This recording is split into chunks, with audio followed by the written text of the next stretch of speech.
اكسيد في اكس 2025 مفيش حساسات ركنه اماميه، وده امبليفاير الفكش جاي كله من جلد الناريه ب 23 سنه. ده ايه ده في سينما فتحت هنا قدام، وفي بادل شيفتر خلف الطاوله، هنا في شاحن وفي الاخر حاطط فيه مرايه بتاعت الصالون الداخلي، تعتيم موتور 2000 سي سي 4 سلندر 16 صباب.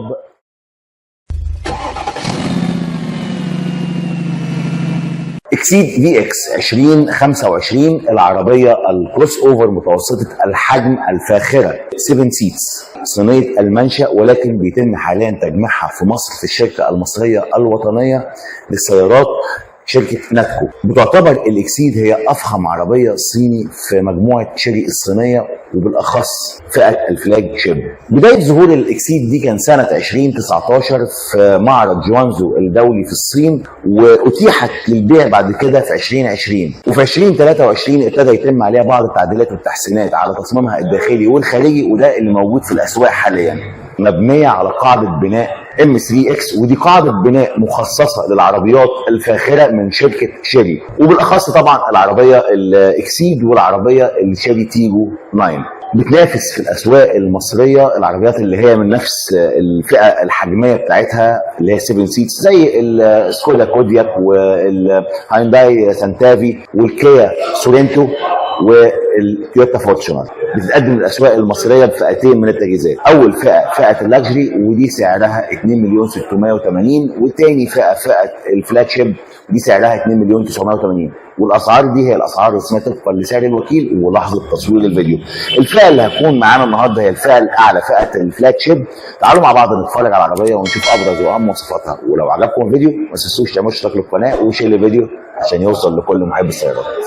على الرغم ان العربيه مصنفه من فئه العربيات الكروس اوفر متوسطه الحجم، الا ان لما تبص على العربيه على ارض الواقع العربيه حجمها كبير، وده باين جدا في طول العربيه وحجمها بشكل عام. يعني لو بصيت على طول العربيه هتلاقي ان طول العربيه 4 متر 97 سم، فالعربيه حجمها طويل ما يقرب من ال5 متر طولها. احنا قلنا العربيه برضو حجمها عائلي، العربيه من الحجم العائلي، وكمان مقدمه العربيه ضخمه واجريسيف جدا. لو بصيت على العربيه هتلاقي ان حتى ارتفاع العربيه هنا عالي، يعني المقدمه نفسها في العربيه عاليه وضخمه واجريسيف، والمقدمه نفسها حتى عرض العربيه هنا جاي متر 94، فيعتبر برضو ان عرض العربيه كبير مش صغير، والشبكه بتاعت العربيه كبيره وحجمها كبير جدا. هنلاقي هنا كلمه اكسيد اللي موجوده في مقدمه العربيه، وطبعا هنا في الفوج لايتس. مفيش حساسات ركنه اماميه، لكن طبعا حساسات ركنه خلفيه، ولكن خلي بالك العربيه هنا متعوضه بموضوع الرادارات دي، فالرادارات دي مفيده جدا، خاصه ان في منع الاصطدام الامامي، وفي مثلا تحذير لو انت حتى هتطلع بالعربيه من شارع او بتطلع من ركنتك بالعربيه، فهنا في الرادارات دي هتفيدك جدا في حته التحذير دي. فهنا تبقى بالنسبه لي الحساسات الاماميه وجودها مش مفيد قوي، يعني مش هو ده اللي هيبقى المؤثر قوي، لان المؤثر بالنسبه لي الرادارات الاماميه اللي موجوده في العربيه. في حليه باللون السيلفر مكتوب عليها كلمه اكسيد. من الحاجات الظريفه برضه في العربيه هنا ان بص طول ما انت العربيه مفتوحه هتلاقي كلمه اكسيد ظاهره معاك كويلكم، موجوده هنا ظاهره في الارض، طبعا نازله هنا الضوء بتاعها نازل من مرايه اهو. دخول العربيه بيكون كيلس انتري. وبرده من الحاجات الظريفه اللي موجوده في العربيه هنا ان انت بمجرد ان انت تبعد عن العربيه هتلاقي ان العربيه قفلت معانا اهي،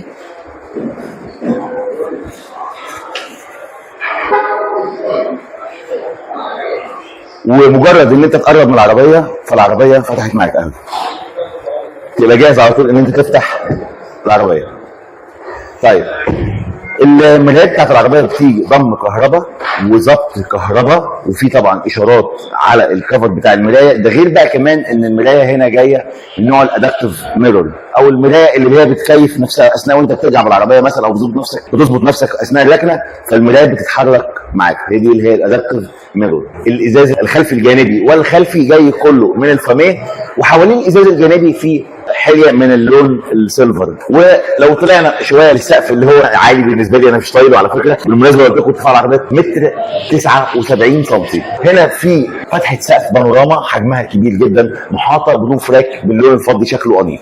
طبعا هنا لو بصينا على ظهر العربيه هنلاقي فيه سبويلر خلفي مدي شكل برده كويس للعربيه، مدمج معاه لمبه الستوب لايت اللي جايه برده سليم، والازاز طبعا الخلفي جاي كله من الفاميه الاسود، وفي مساحه على الازاز الخلفي.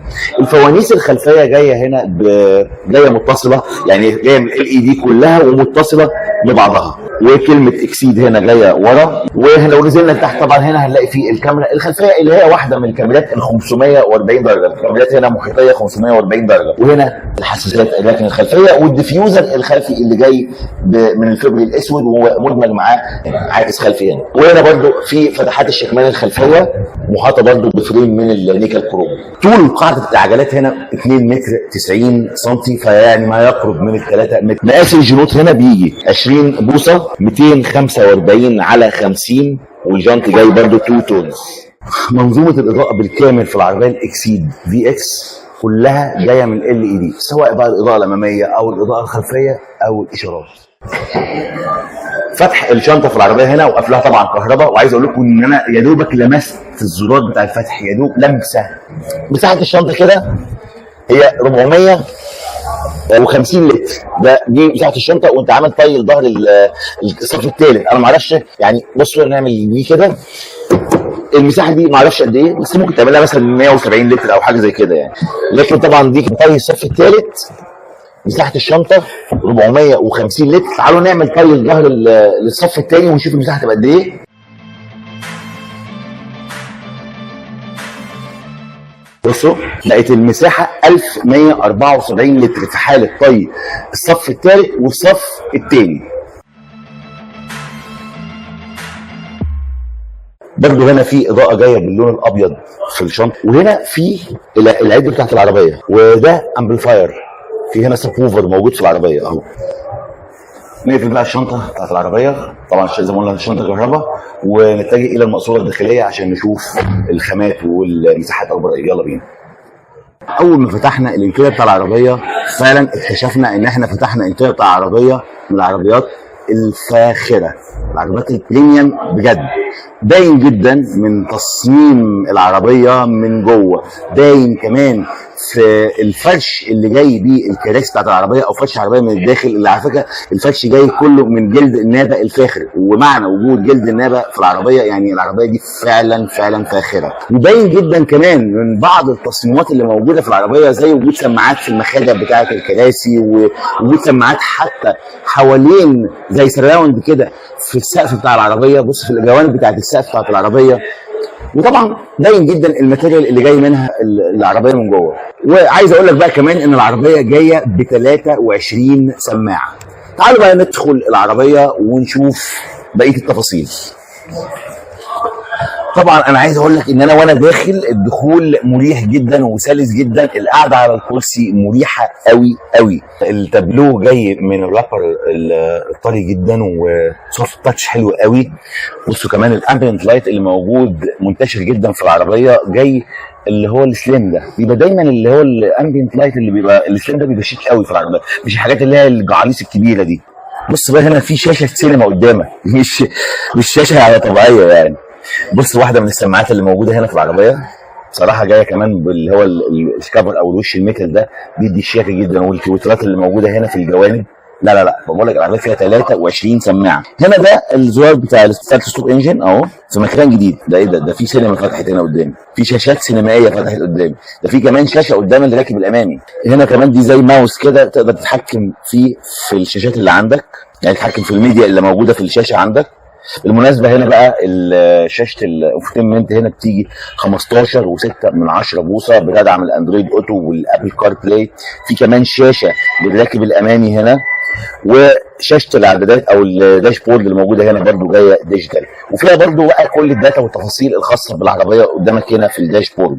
الطاره جايه من الجلد ومالتي فانكشن، وجايه من هيئه الدي شيب، وفي بادل شيفتر خلف الطاره. الكونسول بيجي برده الكونسول الطائر اللي هو يعني جاي زي دورين كده.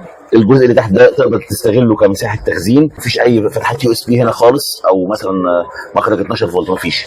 لكن هو الجزء اللي تحت تقدر تستغله بس كمساحه تخزين مش اكتر. هنا في سلايد دور في الكونسول اللي شكله عصري جدا وشيك جدا وجاي كله برده جلد. هنا في شاحن وايرلس، ده على فكره في هنا 2 شاحن وايرلس، يعني مش شاحن وايرلس واحد بس، لا ده 2 شاحن وايرلس هنا. وطبعا هنا بقى في فتحتين يو اس بي، واحده منهم تايب اي وواحده تايب سي، وفي كمان 2 كاب هولدرز ومساحه للتخزين هنا. نقفلها ونبص هنا في هنا كمان تقدر تتحكم في التكييف بتاع العربيه في الجزء ده. يعني انت مش محتاج ان انت تشيب كده لغايه هنا وتوصل لغايه الشاشه هنا عشان تعمل اي حاجه، لا هو حاطط لك هنا الحاجات دي جنبك هنا عشان تبقى مريحه بالنسبه لك، ما تضطرش ان انت توطي بجسمك وانت مثلا سايق حاجه زي كده. وبالمناسبه التكييف بيجي هنا اوتوماتيك وديجيتال وتريبل زون. هنا طبعا دي علبه التخزين اللي هي في الكونسول برده جايه من ربر طري او كثافه ربر حلوه قوي، فلو انت ساند عليها دراعك فتبقى انت مرتاح مش قاعد متضايق.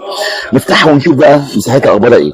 طيب لا مساحتها واسعه جدا وكبيره، ده غير كمان ان فيها لمبه جوه او فيها اضاءه جوه اهي، وكمان تقدر تستخدمها كمبرد.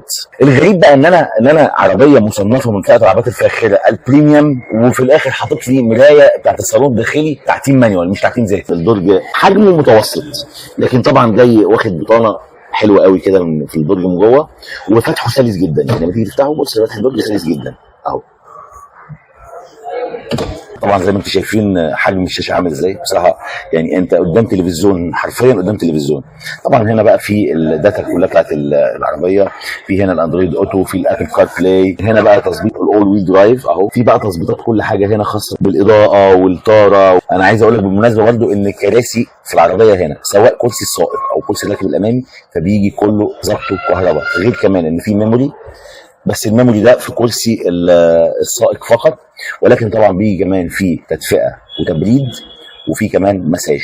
هنا انظمه المساعده الخاصه بالقياده، ده بتاع اللي هو الحفاظ على الحراره المروريه، في السبيد الارم طبعا في تنبيه السرعه، في انتليجنت سبيد كنترول التحكم في السرعه، في هنا التعرف على اشارات المرور، في الانتليجنت هاي بيم، تقدر هنا الاضاءه بتكيف نفسها طبقا لظروف الطريق اللي هو الانتليجنت هاي بيم ده. طبعا دي الامبيانت لايت اللي موجوده في العربيه، في تقدر تتحكم بص كميه الالوان اللي فيها اهي. ده بقى المساج، دي الادابتيف ميرور اهي، انماط القياده الايكو نورمال فور المض اللي هي مثلا في اماكن طينيه، وفي هنا لو في اماكن رمليه اللي هي الساند. اوف رود بطانه الابواب الجانبيه الاماميه جايه بصراحه كلها طبعا بنفس التصميم والخامات اللي جاي بيها الاسطوره الداخليه، كل ده طبعا جلد النابه. في هنا امبيانت لايت برضه سليم وشكله حلو قوي، والجزء ده جاي كله من البيانو بلاك، واللي هو فيه بقى المقبض بتاع الباب والتظبيط او ضبط الكهرباء بتاعه الكرسي الامامي، الكرسي السائق الامامي، وطبعا الميموري اللي موجودين هنا اهو، دي الميموري بتاع الكرسي. وطبعا هنا كمان اليد اللي بنمسك منها الباب وانت بتقفل برضه جايه من البيانو بلاك، حواليها كده حليه رفيعه من النيكل كروم، نفس القصه برضه هنا في الحليه اللي هنا. والسماعات اللي قلت لكم العربيه طبعا جايه ب 23 سماعه، والحقيقه جايين مهتمين جدا ان تكون السماعات جايه بوش حتى شكله شيك جدا، جاي كله من الوش الميتال، شكله فخم وشيك جدا. وهنا المساحه بتاعه التخزين مساحتها كويسه جدا، بتاعه الجيب التخزين اللي موجود في الباب الامامي. تعالوا بقى نرجع على المقصوره الخلفيه ونشوف اخبار المساحات ايه، يلا بينا. طبعا انا زي ما قلت لكم برضه العربيه عاليه، يعني انا وانا داخل لا المساحه بتاعت الادفاع بتاع العربيه عالي، ولكن الدخول سلس جدا وانا داخل العربيه. القعده هنا ورا مساحه الكنبه نفسها كبيره وعريضه، يعني هنا في نفق فتيس خفيف قوي، يعني ارتفاعه برضه ما يعادل عقلتين صباع، ولكن مش جاي برضه بشكل مسطح، فاللي هيبقى قاعد في النص مش متضايق في القعده بتاعته. وبرضه المساحه اللي اسفل الكرسي الامامي وانت قاعد المساحه واسعه جدا، فاللي هيبقى قاعد برضه قاعد وفرد رجله او مشط رجله تحت الكرسي وهو مش متضايق. وطبعا الهيد روم مساحتها حلوه جدا اهي، ما يعادل قبضه ايد ونص اهي زي ما انتم شايفين كده. وهنا بقى الفتحات التكييف الخلفيه مش محطوطه هنا، لان فتحات التكييف هنا اهي، دي فتحات التكييف اللي عندي الخلفيه. وفي فتحتين يو اس بي، واحده منهم برضو تايب سي وواحده تايب اي. وهنا في مساحه تخزين تقدر تستخدمها. في هنا جيوب في ظهر الكرسي الامامي اهي، كمان في ايزوفيكس مثبت كراسي الاطفال. وطبعا هنا دي الارم ريست فيها مكان للتخزين هنا، وكمان فيها 2 كاب هولدرز هنا، احتجت لهم بتفتحهم زي ما انت شايف كده، مش محتاج لهم هتقفلها اهو، هتحتاجها هتفتحها كده مش عايزها خلاص هتقفلها، ولكن عندي هنا مساحه برضو تخزين في داخل الارم ريست اللي موجود عندي في الكنبه الخلفيه. وطبعا زي ما قلت لكم هنا في الايزوفيكس، وبرضو بطانه الباب الخلفي برضو بنفس التصميم والخامات المحترمه اللي جايه بيها تصميم الخامات بتاعه بطانه الباب الامامي. برضو هنا اللي جاي من الجلد هنا، وتحت منه طبقه سفنج يعني جاي سوفت تاتش برضو على فكره. والجزء البيانو بلاك محاط بحلم من النيكل كروم، والسماعات اللي هي بالوش الميتال، كل ده موجود في الباب الخلفي زي ما انتم شايفين، مش محتاج شرح كتير اهو. وبرده الجزء ده من البيانو بلاك وحواليه برده حلم نيكل كروم. ومساحه التخزين اللي ورا او الجبل التخزين اللي ورا هنا مساحته برده كويسه جدا مش وحشه. قاعده في الكنبه الخلفيه او في الصف الثالث واسعه جدا على فكره، انا قاعد ركبتي مش زانقه في ظهر الكنبه خالص خالص. وفي برده فتحات تكييف في الصف الثالث. نطلع بقى.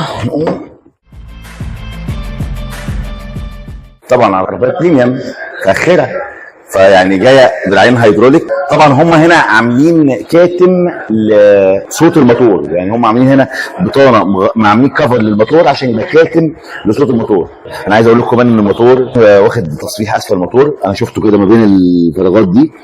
وطبعا هنا في بطانه بتكون عازله برده للصوت وللحراره، هي دي برده يعني الدنيا كاتم لصوت الموتور حلو قوي يعني. تعالوا بقى نتكلم على موتور العربيه الاكسيد في اكس. العربيه بتنزل بموتور 2000 سي سي تربو 4 سلندر 16 صباب 261 حصان بيتحققوا عند 5500 لفه في الدقيقه، 400 نيوتن بيتحققوا بدايه من 1750 لفه ل 4000 لفه في الدقيقه.